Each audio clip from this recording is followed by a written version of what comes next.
Today, as thousands more American troops arrive in the Middle East to join a widening war. በመካከለኛው ምስራቅ ያለው ፖለቲካ ከትላንቱ ዛሬ ቅጥያጣ የሆነ መሄዱን የፖለቲካ ተንታኞች አስቀምጣሉ። ሊረግብ ነው የተባለው በቀይ ባህር በኩል ሁቲ ጥቃት ሰነዘር እዛው ኢራን ውስጥ ትራምፕ ካልገባው ሲሉ ወታደራዊና ፖለቲካዊ ቅርጹ የውጊያ እንጂ ዲፕሎማሲው ያመዘና ለመሆኑን ያረጋግጣል። ምናልባትም ኢራን ጊዜ በሄደ ቁጥር ትራምፕን ጫና ፈጥርባቸዋለሁ ሆርሙዝን ከያዝኩ ዓለም ለራሷ ስትል መፍትሄ ታመጣለች አካሄዷ ህዝቧን ዋጋ እያስከፈለ ሊቀጥል ከቻለ ሪፐብሊካኖቹም ቢሆኑ ጥምረት እያሰባሰቡ ቴህራን ላይ ጡንቻቸውን የማሳየት አባዜ ውስጥ እየገቡ ከቀጠሉበት ውጥረት ላይ ያለችው ዓለም ልትሸክመው የማትችለው ቀውስ ውስጥ የመግባቷ ነገር እውን እየሆነ ይሄዳል። የመንግስታቱ ድርጅት ዋና ጸሐፊ አንቶኒዮ ጉተሬዝም ያረጋገጡት ይሄን ሆኗል። በተለይም ትራምፕ ገንቢ ግን አወዛጋቢ ኮንስትራክቲቭ አምቢጊቲ የሄንሪ ኪሲንጀርን ዲፕሎማሲ እየተከተሉ እስኪመስልባቸው ድረስ ዛሬ ድርድር ነገ ኢራንን ከምድረገጽ ማጥፋት ፖለቲካ ውስጥ ተዘፍቀዋል። ዓለምም የኢራን ፖለቲከኞችም እንደገባቸው የሚተረጉሙት እርምጃ እንደማለት ነው። ባጭሩ ችግሩን ለነገ ማሳደርን መሪዎቹ ተያይዘውታል። የአሜሪካዎቹም የኢራኖቹም እንደዛ ማሰባቸውን ቀጥለዋል። ፕሬዚዳንት ዶናልድ ትራምፕ እየተደራደሩ ወይስ ጊዜ እየገዙ በኢራን ላይ ዓላማቸውን ሊያሳኩ መንገድ ጠረጋ ላይ ናቸው? ምላሹን የሚያውቁት የጉዳዩ የቅርብ አማካሪዎቻቸው የፔንታጎኑ ፔታክሰት፣ የውጭ ጉዳዩ ማርኮ ሩቢዮና ራሳቸው ትራምፕ ቢሆኑም ጥያቄው ግን አሁንም ከግራም ከቀኝም መነሳቱን ቀጥሏል። ዶናልድ ትራምፕ ለዘ ፋይናንሻል ታይምስ የሰጡት ከኢራን የሚፈልጉት የነዳጅ ምርት መሆኑን እንዲሁም አስፈላጊ ከሆነ የሀገሪቱን ቁልፏን የነዳጅ ምርት ወደ ሌሎች አገራት መላኪዋን ሀርግ ደሴትን ወደ አሜሪካ የጥቅም ስርዓት ውስጥ አስገብተው ለመቆጣጠር ውጥናለኝ ሀሳብ ኢራን ወደ ሰላማዊ መድረክ ብትመለስ አሜሪካን ፍላጎቴን በጉልበት ካልተከበረ ማለቷን ብታለዝበው የሚል ፖለቲካዊ አማራጭ እንዲቀርብ እያስገደደ ነው። አሁን እያወራን ባለበት ቅጽበት ኢራንን እየመታን ነው። ተመልክቼዋለሁ። ሌላ ታላቅ ቀን አለን። መተናቸዋል። ምን እየሆነ እንደሆነ አታውቁትም። ይህን አስታውሱ። ከ3 ቀናት በፊት ዋሽተው ነበር። እኔ እየተደራደርን ነው ስል እነሱ እየተደራደርን አይደለም አሉ።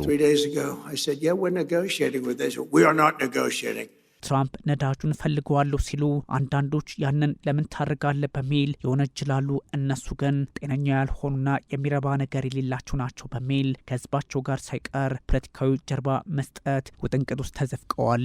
ፕሬዚዳንት ዶናልድ ትራምፕ ይህን ሲሉ ሀርግ ደሴትን መቆጣጠር እንደሆነም ፍንጭ ሰጥተዋል። ግሪንላንድ ላይ ያላሳኩትን በመካከለኛው ምስራቅ ውጤቱን ለማየት ጊዜን መጠበቅ ቢያስገድድም የኢራን ፖለቲከኞች ግን ከዓለም ጋር የሚያጋጨውን የፋይበር ኬብልና የሆርሙዝን ፖለቲካ ካላረ ገቡ የቀይ ባህርና ህንድ ውቅያኖስ ኢኮኖሚያዊ ንክኪ አፍሪካ ቀንድ መድረሱን አይቀሬ አድርገዋል። ታዲያ ትራምፕ እጅጉን የበዛ አማራጭ አለ ሲሉ ምን ማለታቸው ይሆን ለሚለው ግራጋቢ ሀሳባቸው እንደ ሁኔታ ወይንም ምናልባት ሀርግ ደሴት ላይ ለውስን ጊዜ እንቆያለን ማለትም ሊሆን እንደሚችል ማስታወሳቸው ከተጨማሪ ቀውስ እነ ማሱድ ፔዜሽኪያንም ሀገራቸውን ማዳ ሊጠበቅባቸው እንደሚችል እግረ መንገድ ጠቋሚ አድርገዋል። በሀርግ ደሴት ያለው የኢራን መከላከያ አሜሪካ ሊመክት የሚችል እንዳልሆነ በገለጹ አጋጣሚ ከፈለግን በቀላሉ ልንወስደው እንችላለን በሚል ለዘ ፋይናንሻል ታይምስ አስታውሰዋል። ፕሬዚዳንት ዶናልድ ትራምፕ የፖለቲካ መንገዱ በዛ ልክ ብቻ የሚቀረጽ ከሆነ ደግሞ መካከለኛው ምስራቅ ወደ ተጨማሪ ቀውስ ሊሻገር ይችላልም ተብሏል። በተለይም ህንድ ውቅያኖስ፣ ቀይ ባህር፣ ሜዲትራኒያንና በአትላንቲክ ሳይቀር የአፍሪካ የኢንተርኔት ትስስር የሚያልፍ በመሆኑ ይህ ውጥረት የሚቀጥል ከሆነ ኢራንም እርምጃዋ ወደዚሁ መሰረተ ልማት ሊሆን እንደሚችል መነገሩም ፖለቲካውን አፍሪካ ቀንድ ድረስ በግልጽ ያዘልቀዋል ተብሏል። የአፍሪካ ኢንተርኔት በባህር አሊያም በውቅያኖስ ስር በሚያልፉ ፋይበር ኦፕቲክ ኬብሎች ላይ በእጅጉ መሰረቱን ያደረገ ከመሆኑ አንጻር ትራምፕ ሀርግን ሲያማትሩ ኢራን ዓለምን ጫና ውስጥ የሚያስገባ እርምጃ ወስዳሉ ስትል የሚፈጠረውን ነው ተንታኞች በስጋት መልክ የሚያስቀምጡት። ለዚህም ነው የማይነካ ማንም የለም የሚባለው። አፍሪካን ከአውሮፓና ኤዥያ እንዲሁም ከሌላው ዓለም ጋር የሚያሳስራት በባህር ዳርቻዎች የሚያልፈው መስመር እንደማለት ነው ሲሉም ባለሙያዎች ያስቀምጣሉ። ከ2024 እስከ 2025 ባለው ጊዜ እንኳን ከ70 በላይ የባህር ውስጥ የኬብል ስርዓቶች በስራ ላይ ነበሩ አሊያም ለአገልግሎት ሲለሙ እንደነበር ተነግሯል። ለዚህም ነው ኢራን ከአሜሪካ ጫናው ሲበረታባት ወደዚህኛው የዓለም መሰረተ ልማት ገባሉ ስትል አንድም ቴህራን ብቻዋን ትቆም፣ አንድም ትራምፕ የሚሽቱን በሀርግም ሆነ በሌሎች የኢራን ቁልፍ ነዳጅ መሰረተ ልማቶች ላይ ፍላጎታቸውን ለማስፈጸም አጋር ያገኛሉ እየተባለ የሚገኘው ጉዳዩ በከባዱ የሚታይ እንጂ ቀለል ተደርጎ የሚወሰድ አይደለምም ተብሏል። ኢራን በገልፍ ሀገራት ላይ የምትሰነዝረው ጥቃት እንደ ሳውዲና አረብ ኤምሬቶች ያሉትን ሀገራት ከማስቆጣት ባለፈ ወደ ባህር ውስጥ መሰረተ ልማቶች ፊቷን ካዞሮች ደግሞ አፍሪካ ሳይቀር መነካቱ የአደባባይ ሀቅ በመሆኑ ጉዳዩን በቀላሉ ባያዩት ነማሱድ ፐዜሽኪያን በሚል ሀሳቦች እየተሰጡ ነው። የአልጀዚራው ተንታኝ ማርዋን ቢሻራም ይህኑ ነው የሚያስቀምጠው። ለዚህ ደግሞ የየመን ሁቲዎች ወደ ጦርነቱ መግባታቸውን ሚሳኤሎች ወደ እስራኤል በማስወንጨፍ አረጋግጠዋልና የቀይ ባህር ፖለቲካ ላይም ተጨማሪ እሳት ይጭራል። የየመን ኃይሎች በፈጣሪ ታግዘው የመጀመሪያውን ወታደራዊ ዘመቻ አድርገዋል። ጥቃቱ ወሳኝ ወታደራዊ ይዞታዎችን በደቡባዊ ፍልስጤም በጠላት እስራኤል ላይ በሚሳኤሎች ኢላማ አድርጓል። ዘመቻው ከነጻ አውጪዎቹ የኢራን ወንድሞችና ከሊባኖሱ ሄዝቦላ ጋር የተገጣጠመ ነው። ዘመቻው ዓላማውን አሳክቷል።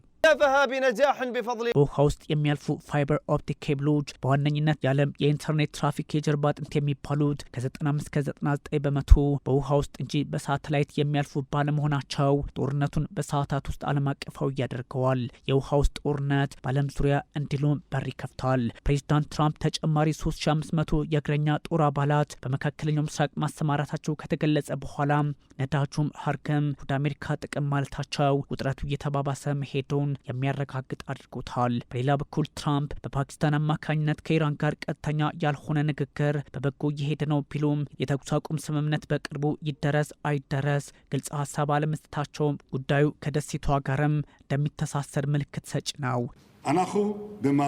እኛ በዘርፈ ብዙ ዘመቻ ውስጥ ነን።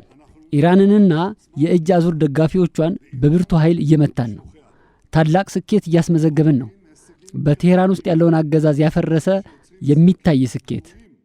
በሌላ በኩል ኢራን ስለ ድርድሩ ጥያቄዋ እየበዛ መሄዱ አለመግባባቶች ግልጽ እንደሆኑና ሌላ ቅርጽ እንዳላቸው ያስታውሳል። የትራምፕ አስተዳደር የባህር ኃይሎችን አዘጋጅቷል የሚል ሀሳብም እየወጣ ይገኛል። ጋዜጣው በእሁድ እትሙ ከቬንዙዌላው እቅዳቸው የተለየ ሀሳብ መያዛቸውን ትራምፕ ተናግረዋል ሲል ይዞት ወጥቷል። በእውነቱ ኢራን ላይ የሚያስደስተኝ ነዳጁን መውሰድ ነው ያሉት ትራምፕ የእግረኛ ጦር ተጨማሪ ኃይል ከመላካቸውን ባሻገር ከጦር ውስጥ 82ኛ አየር ወለድ ኃይሎችንም የመላክ ውጥን ውስጥ ናቸው ተብሏል። የአሜሪካው ማዕከላዊ እዝ ሴንትኮም እንዲህ አይነት ወታደራዊ ዝግጅት እንዳለው አመላካች ሀሳቦችም እየወጡ ነው። ሴንትኮም ሰሜን አፍሪካን፣ መካከለኛው ምስራቅን፣ የኤዥያን የተለያዩ ክፍሎችን የሚያካልል በመሆኑም ወታደራዊ ትርጓሜውና የሚያካልለው ስፍራ ቀላል አይደለም። የኢራን ፓርላማ አፈ ጉባኤ መሐመድ ባጋር ጋሊባፍ እንዲህ አይነቱ ሙከራ በመካከለኛው ምስራቅ ያሉ ቁልፍ መሰረተ ልማቶች እንዳይቀሩን ሁሉም ኢላማችን ውስጥ እንዲገቡ ያደርጋል በሚል ማስጠንቀቃቸው ማብረድ ላይ ትኩረት የሚያደርግ ኃይል ያስፈልጋል ወደሚል ፖለቲካዊ ድምዳሜ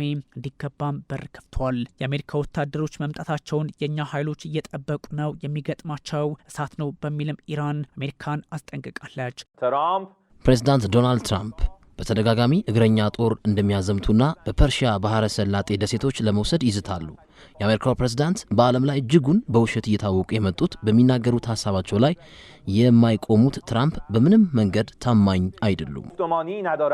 የአውሮፓ ህብረት ፓኪስታን ሰላም ለማውረድ የምትሄድበትን ርቀት እንደሚደግፍም አሳውቋል። የአውሮፓ ምክር ቤት ኃላፊ አንቶኒዮ ኮስታም ከፓኪስታኑ ጠቅላይ ሚኒስትር ሻሪፍ ጋር በስልክ አውርተናል እናም በጎ መንገድ ላይ ናቸው በሚል አረጋግጠዋል። ፕሬዚዳንት ዶናልድ ትራምፕ ለ10 ቀናት ያራዘሙትን በንጹሐን የኃይል መሰረተ ልማቶች ላይ ጥቃት አልሰነዝርም የጊዜ ገደብ ሳይጠናቀቅ ሊያፈርሱት እንደሚችሉ የሚጠቁም መረጃ ሞጥቷል።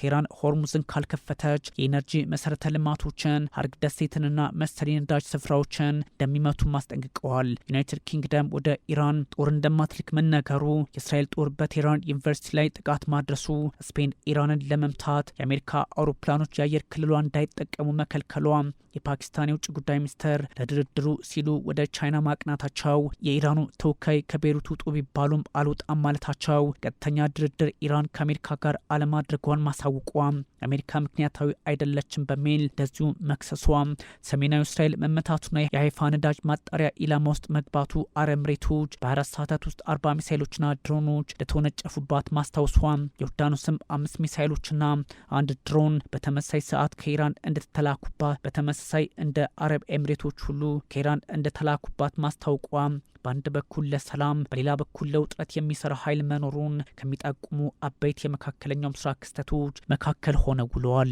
Today, as thousands more American troops arrive in the Middle East to join a widening war,